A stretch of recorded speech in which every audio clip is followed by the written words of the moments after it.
before we end it, I want to go on a teachable moment. That's a finance moment. It's an unfortunate moment, but I think people can learn from it.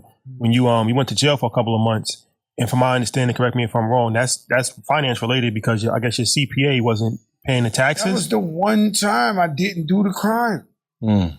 I've done many crimes. Yo, what y'all want me to do? I'm not gonna lie to you. Yeah. That's the one time I did not do the crime. It's the craziest shit in the world. So what exactly happened? I had an accountant. Every month I'm sending them wire transfers. Well, wire transfers from your bank account to them is a paper trail. I'm sending them money to pay my taxes and everything every month. $25,000, $40,000, $25,000, big money. And one day I go to buy a car. And so I was more embarrassed than anything. So the guy from the car dealership was like, yo, are you sitting down? And I'm laughing. He's like, says here you haven't paid for none of your houses, your mortgages. Says here you haven't paid none of your car notes. Says here, I'm like, are you crazy? Like, are you nuts? So I call up the accountant. And when I call him up, he says, don't kill me, don't kill me. I said, I never threatened you, bro. Don't kill me. I said, bro, I send you wire transfers every month. It's saying you ain't paying my shit. Like, are you fucking serious? Like, boom. So from that point, I had to go call Pitbull. Pitbull gave me his account right around here, who's still my accountant. To this day, when I went there, they was like, yo, this is bad, yo. This man ain't pay your taxes in 2 years. And so we contacted the IRS and told them, yo, we have an accountant. We got the proof, the wire transfers. We want to pay up to date. We alarmed them. And so the next day, they came to my house. I was in the studio with Cool and Trey, and my wife calls me on nervous. She's like, Joe, the feds are here. I'm like, the feds? I don't know what they're there for, right? So I'm like, the feds? I was like, yo, put them on the phone. So the guy gets on the phone and says, Joe, where you at? I said, what you mean where I'm at? Like, yeah, we want to talk to you. Where you at? I said, well, about what? He said, these the taxes. I was like, oh, yeah, we contacted you. My accountant, we contacted you. He was like, no, this is criminal. So now I know. Stop talking. It's over. Drop the phone. Once he said it's criminal, I was like, yo. I said, you know what? Officer, I'm going to have my lawyer call you right after this. He was like, but where you at? I said, bro, you in my house, bro, with my family. I can't go nowhere. I'm Fat Joe. I'm famous. My lawyer call you. So my lawyer called him. Long story short, my lawyer met with them and showed them the wire transfers that the guy robbed me, and didn't pay my shit. And they was like, hey, man, we believe Joe, as the leader of his household, is responsible for who he hires. And so instead of trying to really rock him, we're going to give him 2 misdemeanors, and he could get 2 years in jail or get probation. Press your luck. So I wound up I already gave this dude the money to pay. So I wound up paying these taxes again that I already paid before my court date. So I wound up paying $1,200,000 before I go see the judge. So now I know other people who had these problems. They only got probation and never went to jail or whatever. So with the greatest letters you ever heard in your life, with the feds, you won't vouch for him in the feds. You won't. If you knew he was guilty, you'd be like, yo, bro, you on your own with the shit. God bless. Nobody writes a letter for nobody in the feds. Nobody. They be like, yo, peace to the God. Peace to the God. Yeah. Peace to the God. See when you get home, bro. Like, I'm gonna hold you down out here, bro. Nah, yeah. Like, I ain't got shit to do with this. Cause we all know that the Fed, you get niggas hot. That's how it happens. You get me high, I get him high, he get him. Stay away, right? The letters they wrote for me, I never realized I had donated so much money to people. It was like, so there was a guy, when he was in prison, his name is Terrence. When he was in prison, he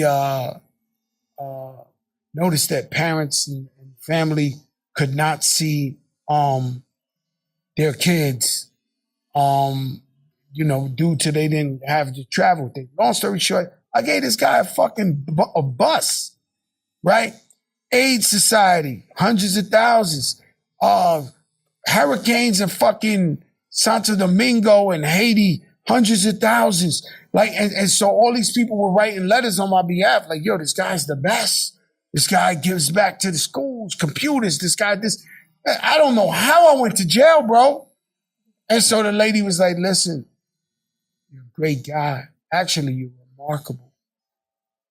And you should think, this is what she fucked me up at, but you can't really argue with the judge, right? When they're about to give you time. So she says, your new wealth should be found with your families and your friends. And my family was in there. My friends and family was in the courtroom like 300 deep. Like they shut that bitch down. Khaled was in there, everybody, you know, aunts and uncles. You know how you got them aunts and uncles that never leave that crib, that never leave that hood? They was in that motherfucker for me.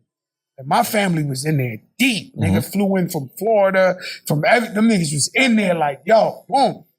So she was like, I gotta give you this time.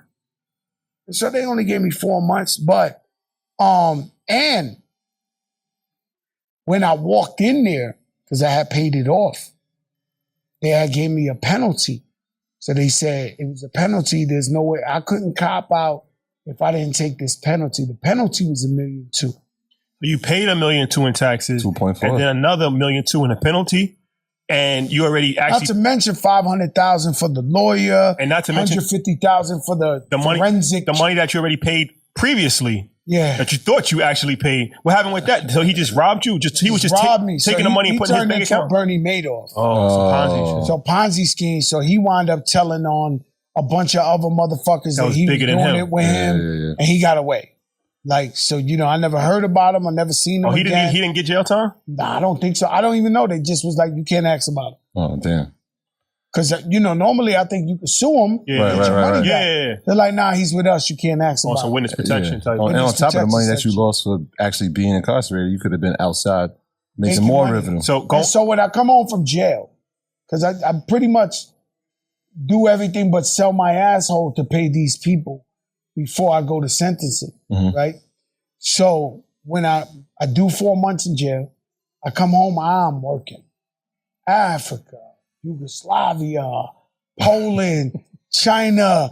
There wasn't a stone unturned. They had a Fat Joe show, Philippines, like anywhere. I was going to get that bag because I'm not used to, you know, I'll tell you, I've been in the streets since I'm 14.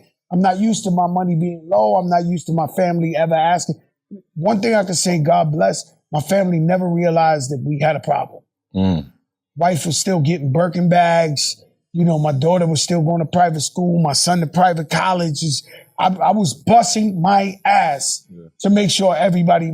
And so at the end of this year, so I do 4 months. When I go to the 8th month, 8 months later, to do my taxes, they're like, congratulations, you had a hell of a year last year. You made $1.2 million. I said, made $1.2 million? I'm broke. What are y'all talking about? Yeah, you made $1.2 million. You just paid us. So now you gotta pay the half on that. So it's just like a spiral. That's crazy. It never ending. And thank God when All the Way Up came out, it wasn't like I was all the way up. I made sure they was all the way up. So the first thing I do, I wasn't taking no money. I was just saving. Boom, came to them with that penalty. $1.2 million. Now I'm a free man. Now I'm a normal guy. Now you're a free man. Yeah. Leave me the fuck alone. Yeah. You know, and I've been great, thank God, ever since. My graduates from my school being Forbes, bag drop. Bag drop. A mic drop, bag drop. Bag drop.